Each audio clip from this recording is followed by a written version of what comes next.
बच्चे घर में बढ़ने और पढ़ने लगे।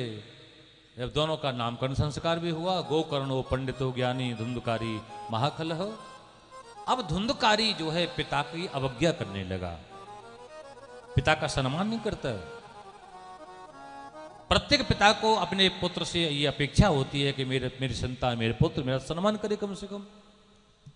लेकिन ऐसा जब विपरीत व्यवहार मिला धुंधकारी का, तो आत्मदेव नाम का ब्राह्मण बड़ा दुखी हो गया। एकांत में बैठे बैठे वो ब्राह्मण देवता रो रहे थे। तभी गोकर्ण महाराज ने जाकर के समझाया।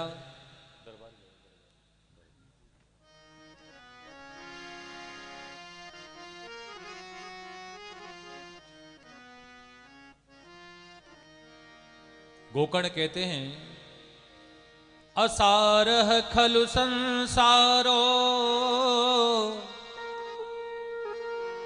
दुख रूपी विमोहकः सुतः कस्य धनम कस्य स्नेहवान ज्वलते निशम। पिताजी, ये जो समग्र संसार है ये असार है, असारह। संसार में कहीं सार नहीं है। यदि संसार शब्द का संस्कृत के हिसाब से यदि अर्थ किया जाएगा तो क्या अर्थ बनेगा? संसारः, संसरति इति संसारः। जो प्रत्येक क्षण प्रत्येक पल जो हमारे हाथ से सरकता जा रहा है, निकलता जा रहा है, यही संसार है। आपको तो याद नहीं होगा ना, मेरे को याद है कि हम जब बच्चे के रूप में संसार में आते हैं, कितने छोटे होते हैं। वो बचपन हाथ से कब निकल जाता है, कब किशोर हो जाते हैं, किशोरावस्था को प्राप्त हो जाते हैं। वो किशोरावस्था, वो किशोरावस्था कब हाथ से निकल जाती है, हम कब युवान हो जाते हैं, युवा हो जाते हैं, मालूम नहीं पड़ता। और वो युवानी, वो जवानी कब हाथ से निकल जाती है और कब हम बूढ़े हो जाते हैं, ये किसी को नहीं मालूम पड़ता। प्रत्येक पल हमारे हाथ से निकल रहा है संसार। तो कहते हैं गोकर्ण के पिताजी, संसार क्या है? असारह। यहां कोई सार तत्व तो है ही नहीं। आप धन को कितना भी प्रेम कर लो, धन आपका नहीं होगा। आप बेटे को कितना भी प्यार कर लो, बेटा आपका नहीं होगा। और देखो, सबसे ज्यादा प्रेम भी इन दो से ही होता है। धन से प्रेम होता है तो बेटे से प्रेम होता है तो धन से प्रेम होता है। पर ये दोनों ही अपने सगे नहीं होते। वेद व्यास जी कहते, स्नेहवान ज्वलते निशम। पर माता पिता का स्वभाव ही ऐसा होता है। वेद व्यास जी कहते हैं, माता पिता का स्वभाव कैसा होता है? पतंगों जैसा। संतानों का स्वभाव कैसा होता है? दीपक जैसा। दिया जलता है ना, अंधेरी रात्रि में दिया जलता है, और पतंगे कितना प्रेम करते हैं कि दीपक में आके स्वाह हो जाते हैं, जल जाते हैं। तो गोकर्ण कहते हैं कि न चेन्द्रस्य सुखं किंचिन न सुखं चक्रवर्तिनः सुखमस्ति विरक्तस्य मुने एकांत जीविनः। पिताजी, इंद्र भी बेचारा कहां सुखी है। चक्रवर्ती सम्राट भी कोई बन जाए तो कहां सुखी है कोई। तो फिर कहते हैं आत्मदेव, बेटा मेरे को सुख कहां मिलेगा? तो कहते हैं, मुने एकांत जीवन। पिताजी, वन में चले जाओ और वहां जाके भगवान का भजन करो। तो गोकर्ण महाराज की बात मान करके आत्मदेव वन में जाकर के भगवान का भजन करते हैं, क्योंकि बिना हरि नाम के विश्राम नहीं मिलता है।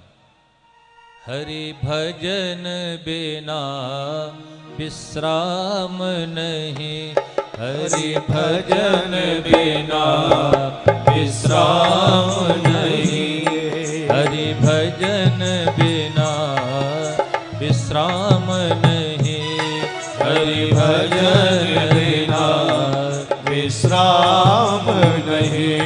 राधे श्याम बिना आनंद नहीं, राधे श्याम बिना आनंद नहीं, राधे श्याम बिना आनंद नहीं, राधे श्याम बिना आनंद नहीं। हरि भजन बिना विश्राम नहीं, हरि भजन बिना विश्राम नहीं।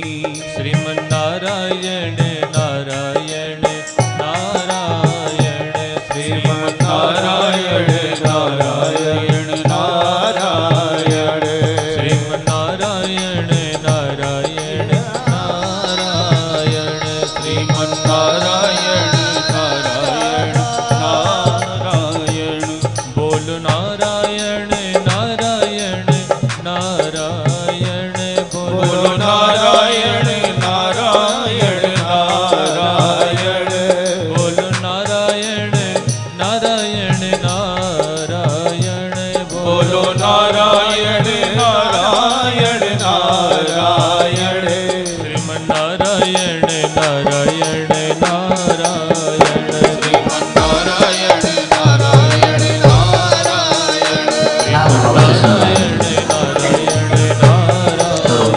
श्रीमन्नारायण नारायण नारायण। बोलो नारायण, बोलो नारायण, बोलो नारायण, नारायण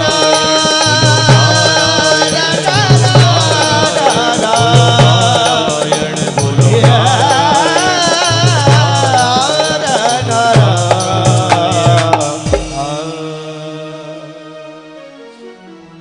सुख मस्ती विरक्तस्य।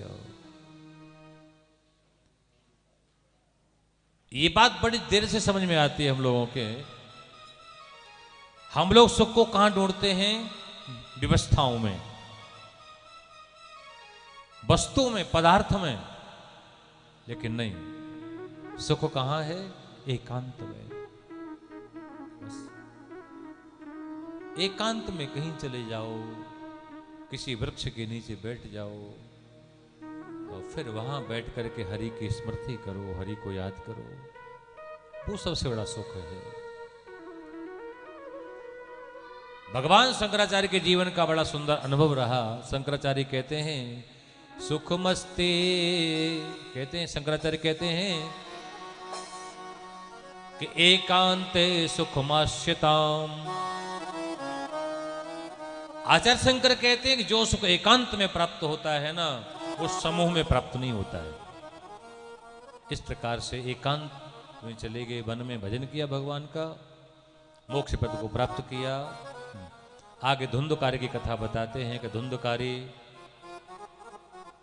5 वेश्याओं को अपने घर में लाके रखता है और इन्हीं 5 वेश्याओं ने धुंधकारी को मृत्यु का दान दिया, उसको मृत्यु के घाट उतार दिया, उसका वध कर दिया। तो ये 5 वेश्याएं कौन कौन सी वेश्याएं हैं समझो श्रोताओ। ये 5 वेश्याएं, पहली वेश्या होती है हमारी आंखें, दूसरी वेश्या कौन है? हमारे कान। आंखों को रूप, कानों को शब्द, प्रशंसा बड़ी अच्छी लगती है। नासिका तीसरी वेश्या, इसको क्या है? सुगंध द्रव्य अच्छे लगते।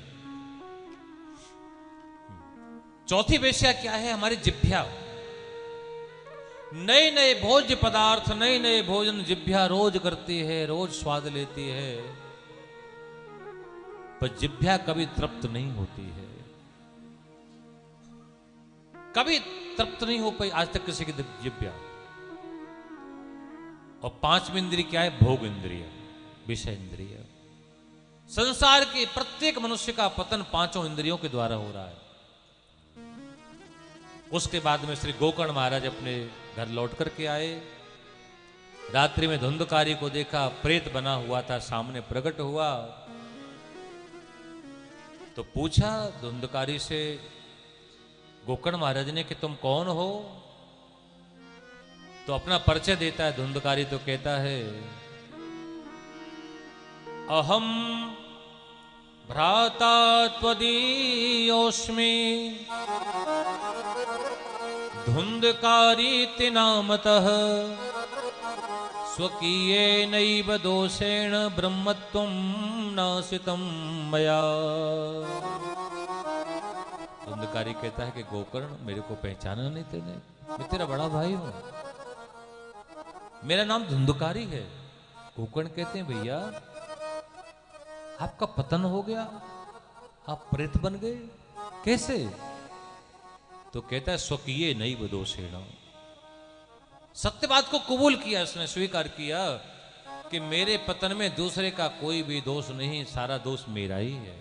और आप भी इस बात को समझ लो, आपके उद्धार और पतन में आप ही हैं केवल बस मूल में। हाँ, इसमें किसी का कोई दोष नहीं या किसी को कोई आशीर्वाद नहीं कि किसी ने तुम्हारा उद्धार कर दिया। उद्धार करने के लिए आप बैठे थे, उद्धार हो गया। बस उद्धार पतन आपके हाथ में, किसी दूसरे के हाथ में नहीं। भगवान गीता जी में कहते हैं कि प्रत्येक मनुष्य अपना स्वयं शत्रु है और अपना ही स्वयं वो मित्र है। आत्मनः रिपुरात्मनः, भगवान ने कहा गीता जी में। बस धुंधकारी रो रहा था। इस कथा को आप चित्र के रूप में देखें, चलचित्र के रूप में, पिक्चर के रूप में, कि धुंधकारी की आंख में आंसू आ रहे। धुंधकारी रो क्यों रहा था? कहता कि स्वकीय नहीं बदोषीण, इसमें किसी का दोष नहीं, मेरा ही दोष था। और आप समझ लो, जब तक समय हमारे हाथ में होता है, हम समय का सही प्रयोग नहीं कर पाते हैं। जब समय हाथ से निकल जाता है ना, तो फिर क्या हाथ में रहेगा? पश्चाताप, बस पछताना। हाँ।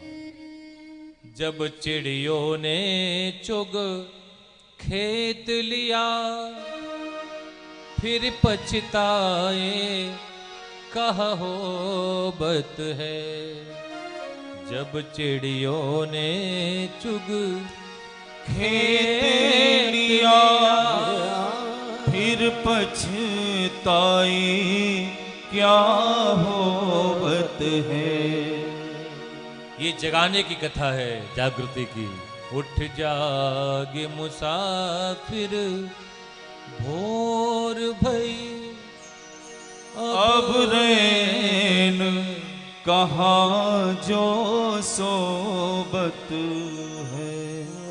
जो सोबत है सो खोबत है, जो जागत है सो पावत है। उठ जागे मुसाफिर भोर भई, उठ नींद से अखियां खोल जरा। उठ नींद से अखियां खोल जरा। और अपने प्रभु का ध्यान लगा। और अपने प्रभु का ध्यान लगा। यह प्रीति करन की रीत नहीं, यह प्रीत करन की रीत नहीं। प्रभु जागत है तू सोबत है। प्रभु जागत है तू सोबत है। उठ जागे मुसाफिर भोर भई।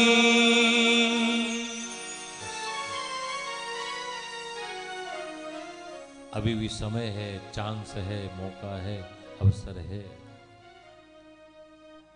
बस हाथ से निकल लेना दो मौके को। अभी निकल नहीं गया है, आपकी पकड़ में है, अभी भी बहुत कुछ है पकड़ में। जो निकल गया उसको भूल जाओ, अब जो पकड़ में है उसको याद रखो बस। हाँ, मेरे अर्थों में यदि मैं अपने मन की बात कहूं तो कथा ये केवल सुनने के लिए नहीं, ये आत्मा का बोध कराने के लिए होती है। कितना जीवन हमारा संसार में निकल गया, कितना निकल गया, कितना निकल गया। यदि मैं अपने जीवन की पर्सनल बात करूं तो मैं 55 वर्ष में लग गया 11 नवंबर से। ठीक है, अब कितना समय बचा तो परमात्मा जाने, ठीक है ना। तो बस जगने की बात है, जो निकल गया उसे निकल जाने दो, जो बचा है उससे मत जाने दो, उससे वो ना लो, उसका सही प्रयोग कर लो। आपको हमारा न किया तो क्या होगा, फिर धुंधकारी की तरह रोना पड़ेगा। रो रहा था, कहता है कि स्वकीय नहीं व दोषेण ब्रह्मत्वम नासितम भया। गिलानी करता है कि देखो परमात्मा ने मेरे को ब्राह्मण घर में जन्म दिया, मैं ब्राह्मण था, और ब्राह्मण बन के भी मैं पतन को प्राप्त हो गया, उद्धार को प्राप्त नहीं हो पाया। हाथ जोड़ के कहता है, गोकर्ण तू मेरा छोटा भाई है, और विपत्ति के समय में भाई भाई के काम आता है, तू मेरा उद्धार करके सेवी करके, मैं बहुत दुखी हूं। गोकर्ण कहते, भाई अब चिंता न करो, प्रातः काल का समय होने दो, मैं कुछ करूंगा आपके लिए, प्रयास करूंगा। प्रातः काल का समय हुआ तो सभी योग्य ब्राह्मणों को, ज्ञानियों को गोकर्ण महाराज ने बुलाया, धुंधकारी की बात सबको बताई, फिर पूछा कि मेरे भाई का उद्धार कैसे होगा। तो सब लोग कहते हैं कि अब हम क्या बताएं, आप स्वयं देख लो, आपसे ज्यादा ज्ञानी थोड़ी हम। जब किसी ने कोई उपाय न बताया तो भगवान सूर्य से पूछा, तो भगवान सूर्य बता रहे हैं कि श्रीमद्भागवतान मुक्ति ही सप्ताहम वाचनम कुरु। गोकर्ण, तुम्हारे भाई का उद्धार भागवत की कथा से हो जाएगा, उससे कथा सुनाओ। अच्छा, फिर तो विलंब न किया, व्यास गद्दी का निर्माण किया, स्वयं व्यास गद्दी पर विराजमान हो गए, सभी ग्राम के श्रोताओं को बुला लिया, धुंधकारी का आह्वान किया, भैया आ जाओ, कथा प्रारंभ हो गई। धुंधकारी कथा सुनने को आया, पर बैठा कहां पर वो बैठा बांस की ग्रंथियों में। हाँ, ये संयोग की बात थी, जिसको उर्दू में इत्तेफाक बोलते हैं और अंग्रेजी में बोलते हैं बाई चांस। क्या, एक सप्त ग्रंथियों का बांस गढ़ा हुआ था, और उसी बांस में आके धुंधकारी बैठ गया, पर कथा को बड़े प्रेम से सुन रहा था, ध्यान से सुन रहा था। एक दिन की कथा पूरी हुई तो क्या चमत्कार हुआ कि बांस की प्रथम जो ग्रंथि थी, जो गांठ थी, वो फट गई। दूसरे दिन कथा पूरी हुई तो दूसरी ग्रंथि का भेदन हो गया। तीसरे दिन क्या हुआ, तीसरी ग्रंथि का भेदन हो गया, वो भी फट गई। बस यही है कथा सुनने का मतलब, कि ग्रंथियों से मुक्त होते जाओ। ये बांस के ग्रंथि फटने का मतलब क्या हुआ, कि संसार का प्रत्येक व्यक्ति वासनाओं में बंधा हुआ है, ग्रंथियों में बंधा हुआ है। कथा सुनो तो मुक्त होते जाओ। जिन जिन अवगुणों ने तुम्हें बांधा हुआ है, आपको बांधा हुआ है ना, उनसे एक एक करके मुक्त होते जाओ। बस ग्रंथि मुक्त यदि छूटती जाएगी, खुलती जाएगी, तो आप मुक्त होते जाएंगे। 7वें दिन 7 ग्रंथियों का जब भेदन हो गया तो दिव्य रूप धरो जात तुलसी दामो मंडित पीतवासा घनश्यामो मुकुटे कुंडलान्वित। पीतांबर धारण किए हुए, मुकुट धारण किए हुए, शंख चक्र गदा पद्म हाथ में लेकर के भगवान कृष्ण का रूप उसको प्राप्त होगा धुंधकारी को। दिव्य रूप धरो जातस तुलसी दामो मंडित पीतवासा घनश्यामो। भागवत जी को प्रणाम किया, धन्या भागवती वार्ता प्रेत पीड़ा विनाशिनी। भागवत जी को बार बार प्रणाम किया, भगवान के धाम से विमान आया। विमान में बैठ के धुंधकारी भगवान के धाम जाने लगा। तो सभी श्रोताओं के मन में ये बात आ गई कि हम भगवान के धाम क्यों नहीं जा सकते। तो हरिदास ने मना कर दिया, जाने से रोक दिया, नहीं चढ़ने दिया, विमान में नहीं बैठने दिया। तो फिर पूछा कि क्यों, क्या बात है, हम नहीं जा सकते क्या? तो हरिदास कहते नहीं, आप लोग नहीं जाओगे। क्यों नहीं जा सकते? तो भगवान के दास कहते हैं कि श्रवणम तु कृतैर सर्वैर, श्रवणम तु कृतम सर्वैर न तथा मननम कृतम। अरे श्रोताओ, आप लोग बुरा नहीं मानना कि आप लोगों ने कथा को सुना तो है, पर आप लोगों ने कथा का मनन नहीं किया, इसलिए आप भगवान के धाम को नहीं जाओ। भगवान के धाम को गया तो केवल और केवल धुंधकारी गया, बाकी श्रोता मुंह देखते रह गए। क्यों? इसीलिए कथा सुनी तो थी, पर कथा का चिंतन नहीं किया, कथा का मनन नहीं किया। जो भी कृत्य कर्म होते हैं शरीर से करते रहो, पर आपके माइंड में, आपके दिमाग में कथा घूमते रहे, प्रसंग चलता रहे, तो समझना कथा आपने सुनी है। अब कथा की आरती होने वाली, हमारे गुरुजी कहते थे कि जब श्रोता कथा सुन के उठते हैं ना, तो खड़े होकर पहले क्या करते हैं, अपने कपड़े ठीक करते हैं। पहले कपड़े ठीक करने का मतलब कपड़े झाड़ते हैं। तो गुरुजी कहते झाड़ते काहे को कपड़ों को? इसलिए झाड़ते हैं कि प्रभु आपकी कृपा से कोई बात अंदर तो जानी नहीं दी है, पर कोई कपड़ों में यदि लगी रह गई हो तो तेरा तुझको अर्पण क्या लागे मेरा। तो ऐसे श्रोता आप नहीं बनना। इसी के साथ में आज की कथा को मैं यहाँ विराम करूंगा। अब बड़े प्रेम से आप भागवत जी की आरती करेंगे।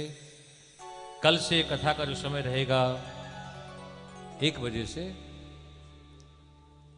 देख लो जैसे आपको सुविधा लगे। यदि 1 बजे से कथा करनी है तो भोजन थोड़ा जल्दी लेना पड़ेगा आपको। वैसे मैंने सोचा कि 2 से 6 भी कर लेंगे तो अपने पास टाइम है। 1 से 5 कोई नहीं, ऐसे करके मैं तो कल से ही समय रहेगा। 1 बजे कथा प्रारंभ हो जाएगी और आप ठीक समय से भोजन करके यहाँ उपस्थित हो जाएंगे। अब बड़े भाव से कौन सी आरती गाई जाएगी? नहीं, ये वाली गवेगी, श्री भागवत मुकुट की दाता, ये वाली। हाँ, मारवाड़ी आरती है, मारवाड़ी। हाँ, तो आप लोगों में जरूरी ये आरती अच्छी लगती है, बड़ी लंबी आरती है वैसे तो।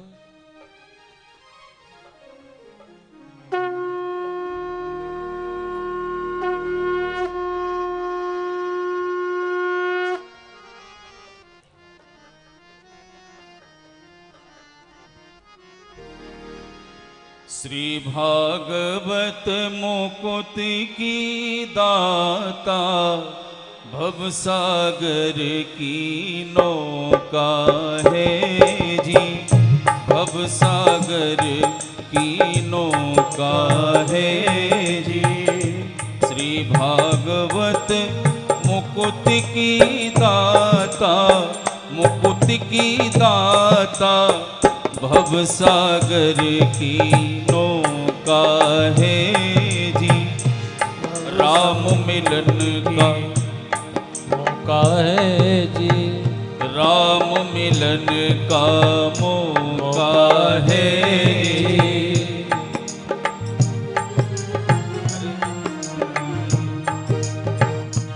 सिर पर सोना मुकुट विराजे, पर सोना मुकुट विराजे, गल में जंती माला साजे, श्यामा तेरी आरती, माला साजे। और फूलन के हार करेंगे कर जोड़ के, श्यामा तेरी आरती, कन्हैया तेरी आरती, सारा संसार करेगा हाथ जोड़ के। ब्रह्मादिक तेरो यश गावे, ब्रह्मादिक तेरो यश गावे, नारद सारद ध्यान लगावे। ओ नारद सारथ ध्यान लगावे। और करे जय जयकार करेगा कर जोड़ के। श्यामा तेरी आरती कन्हैया तेरी आरती सारा संसार करेगा हाथ जोड़ के। मैं हूँ दीनन दुखिया भारी। मैं हूँ दीनन दुखिया भारी। आया हूँ प्रभु शरण तुम्हारी। आया हूँ प्रभु शरण तुम्हारी। रखियो लाज हमार करेगा कर जोड़ के। ओ श्यामा तेरी आरती कन्हैया तेरी आरती सारा संसार करेगा हाथ जोड़ के। प्रेम सहित जो आरती गावे। प्रेम सहित जो आरती गावे।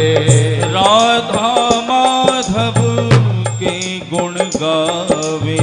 ओ राधा माधव के गुण गावे। जाए भव से पार करेगा हर जोड़ के। श्यामा तेरी आरती कन्हैया तेरी आरती सारा संसार करेगा कर जोड़ के। करेगा कर जोड़ के। करेगा कर जोड़ के। करेगा कर जोड़ के। ओम जले शीतलीकरणं द्योः शान्तिरन्तरिक्षं शान्तिः पृथ्वी शान्तिरापः गोपाल जी, आ जाइए। शान्तिरोगधयः शान्तिः वनस्पतयः आरती रखते हैं, आरती हो गई। शांति ब्रह्म शांति सर्वगुण आरती को रख करके फूल ले लें आप लोग हाथों में। शांतिरेदि हस्ते पुष्पाणि गृहीत्वा। सब फूल ले लीजिए, फूल हाथों में फूल ले लीजिए। हरि ओम यज्ञेन यज्ञमयन्तु देवास्थानि धर्माणि प्रथमान्यासन्न। हाँ जी पंडित जी पीछे। एहनाकं महिमानः सचन्द्रत पूर्वे साध्याः सन्ति देवाः।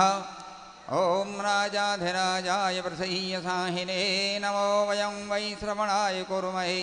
समे कामान् कामकामाय मह्यं कामेश्वरो वै श्रवणौ ददातु।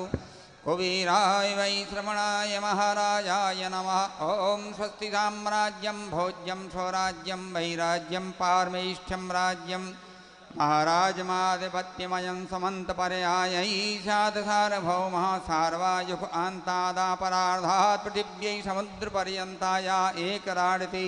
तदप्यैष श्लोकोऽभिगीतो मरुतः परवेष्टारो मरुतस्यावसनगृहे आवेगितस्य कामः प्रेत विश्वे देवासभासदिति। ओम विश्वतचक्षुरुत विश्वतो मुखो विश्वतो बाहुरुत विश्वतस्मात् सम्बाहुभ्यां समति सम्पतत्रय द्यावा भूवि जन्यन् देवैकः। ओम एकदन्ताय विद्महे वक्रतुण्डाय धीमहि तन्नो दन्ती प्रचोदयात्। ओम नारायणाय विद्महे वासुदेवाय धीमहि तन्नो विष्णु प्रचोदयात्। ओम महालक्ष्मी च विद्महे विष्णुपत्न्यै च धीमहि तन्नो लक्ष्मी प्रचोदयात्। सेवन्तिकावकुलचम्पकपाटलाब्जै पुन्नागजातगरुवीररसालपुष्पै बिल्वप्रमाणतुलसीदलमञ्जरीभिः त्वां पूजयामि जगदीश्वर मे प्रसीद। नानासुगन्धपुष्पाणि यथा कालोद्भवानि च पुष्पाञ्जलिर्मया दत्त गृहाण परमेश्वर। मंत्रपुष्पांजलि समर्पयामि। पुराण पुरुषोत्तमा नमः श्री भागवता नमः।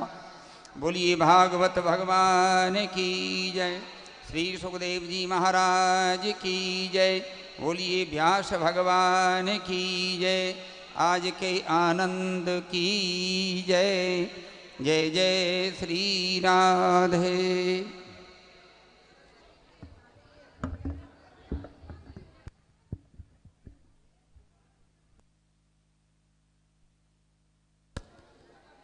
जिन भक्तों को माता बहनों को भागवत जी की परिक्रमा देनी हो, कथा के समय को छोड़ करके सुबह परिक्रमा दे सकते हैं।